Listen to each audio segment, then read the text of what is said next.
저는 어릴 때부터 삶과 죽음에 관심이 많았습니다. 나는 누구인가?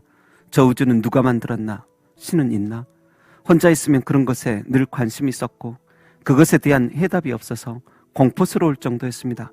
이런저런 다른 신을 찾아보기도 하고 다른 재미있는 것을 추구해보기도 하였지만 마음의 공허함은 늘 가시지 않았습니다. 그런데 하나님을 배울 때 나의 마음이 다시 채워집니다.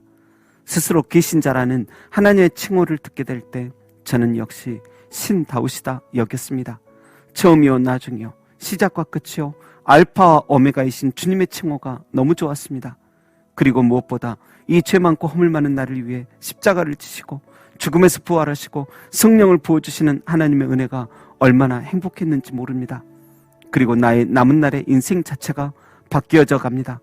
가치관이 달라졌고 내 마음대로 살던 저를 계속 훈계하시는 분이 계심이 좋고 악하고 허무하고 슬픈 세상에서 지칠 때 위로자가 계셔서 좋았습니다. 무엇보다 저 하늘을 소망하며 죽음이 끝이 아님이 너무 감사했습니다. 만일 하나님을 몰랐다면 나의 남은 날 어떻게 살았을까? 참 소망 없겠다. 참 재미도 없겠다. 그런 생각이 듭니다.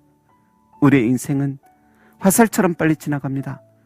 어리고 젊은 시절이 지나 우리의 자녀들이 한 시대의 일꾼이 되어 일하는 시대가 찾아오며 우리도 어느샌가 인생의 황혼이 찾아오고 육신의 장막이 무너지고 흙으로 돌아가게 됩니다. 여러분, 그런 우리에게 오늘 전도서를 통하여 참 중요한 말씀을 하십니다. 금방 지나가는 인생 속에서 우리가 꼭 알아야 할 사실이 본문에 기록되어 있습니다. 1절 말씀을 보면 하나님께서 청년의 때에 관하여서 먼저 말씀을 하십니다. 너는 청년의 때 곧 공고한 날이 이르기 전 나는 아무 낙이 없다고 할 해가 가깝기 전에 너의 창조자를 기억하라고 말씀합니다. 청년의 때는 힘과 패기가 넘치는 우리 인생에 있어서 가장 아름다운 때입니다. 뭐든지 다 할 수 있을 것 같고 지혜와 힘과 웃음과 용기가 넘치는 때입니다. 그런데 1절에 보면 이 청년의 때에 명심해야 할 것이 있다 하시는데 곧 공고한 날이 이르게 된다는 것입니다. 다시 말해 너희에게도 곧 금방 생각보다 빨리 황혼의 때가 온다는 것입니다. 그러니 우리가 조금이라도 젊을 때, 조금이라도 건강이 있을 때 그것이 엄청난 축복인 줄 알아 삶을 귀하게 여기고 기쁘고 즐겁고 감사하며 살아야 할 줄로 믿습니다. 우리는 남들의 죽음만 기억하려 하지 자신의 황혼의 때와 죽음은 애써 외면합니다. 그러나 아무리 외면해도 금세 우리의 황혼은 어느새 우리에게 다가와 있습니다.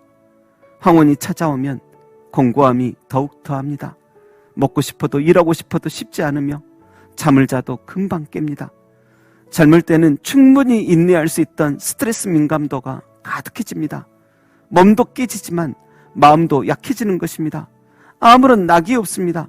그래서 그 황혼의 때 공고한 날에는 하나님을 더욱 찾고 싶은데 하지만 깊은 영혼은 하나님을 찾아도 몸과 마음이 변덕을 자주 부리는 시기입니다. 그래서 젊을 때부터 아니 더 어릴 때부터 우리의 창조자를 찾아야 합니다. 아무 낙이 없을 때가 아닌 모든 것이 푸르른 꿈처럼 펼쳐질 것 같은 아름다운 날에 그 젊은 날부터 주님을 찾아야 합니다. 예수님을 나의 그리스도, 나의 선생님, 나의 신랑, 나의 대장, 나의 목자, 나의 방패로 여기며 예수님과 동행하며 살아가야 합니다. 그 젊음에 도취되어 인생의 즐거움을 누리느라고 창조주 하나님을 잊어서는 안 됩니다. 기억해야만 합니다. 청춘은 긴 것 같지만 너무도 짧습니다. 2절에도 보면 해와 빛과 달과 별이 어둡기 전에 비 뒤에 구름이 다시 일어나기 전에 그리하라고 말씀합니다. 여러분, 우리가 천년만년 청년처럼 살 것 같지만 해달별이 어두워지는 때가 옵니다. 살다 보면 말 그대로 모든 것을 잃어버린 것 같은 날들이 옵니다. 해, 달, 별과 같은 가족과 친구들이 떠나가고 건강이 사라져가고 치력도 사라져가고 총명함도 사라져갑니다. 젊을 때는 기발하고 엉뚱하고 아이디어들이 샘솟고 그러는데 이제는 한 말 또 하고 어제 똑같은 소리 했는지도 모르고 또 새롭게 하고 또 하고 사고가 계속 둔해집니다. 해처럼 빛나던 나의 자랑스러운 것들이 소멸되어 감을 봅니다. 그리고 비 뒤에 구름이 다시 일어나기 전이라는 말은 곧 추운 겨울이 오는 징조에 관한 말씀입니다. 추운 겨울이 오면 온 땅이 꽁꽁 얼듯이 우리의 인생도 곧 어두워지고 살이 혈액순환이 안 돼서 차디차고 수분이 말라가는 날이 옵니다. 이 자연은 겨울이 되고 봄이 오는데 우리의 인생은 나이가 100살이 된다 해서 다시 한 살로 돌아가지를 않습니다. 여러분, 그래서 다시 돌아올 수 없는 시절을 살기에 이 하루하루를 소중히 여기며 살아야 할 줄로 믿습니다. 우리의 겉사람은 늙어가도 우리의 속사람은 그리스도를 통하여 늘 새롭게 만들어가려는 지속적인 경건의 훈련이 필요합니다. 주님께서 도우실 것입니다. 그 청춘의 때 하고 싶은 것도 많아 도전도 많이 하겠지만 이 세상은 여러분 유혹된 세상입니다. 청년의 때 풍운의 꿈은 꿀지라도 헛된 욕심에 지나치게 빠져서는 안 됩니다. 우리의 창조자를 기억해야 합니다. 그리스도를 섬겨야 됩니다. 그때 더욱 찬양하며 바르게 분별하는 법을 말씀 속에서 배우며 함께 동행하시기를 바라는 주님의 마음을 알고 주님 안에서 살아가게 되시기를 주님의 이름으로 축원합니다. 기도하겠습니다. 하나님 아버지, 우리의 인생 창조주 하나님을 기억하며 살게 하시고 더 인생의 황혼이 오기 전에 더욱 하나님과 이웃과 가족을 위해 더 성실하며 신실하게 살아가게 하여 주시고 성령으로 충만하게 살게 하여 주옵소서. 감사드리며 예수님의 이름으로 기도합니다. 아멘.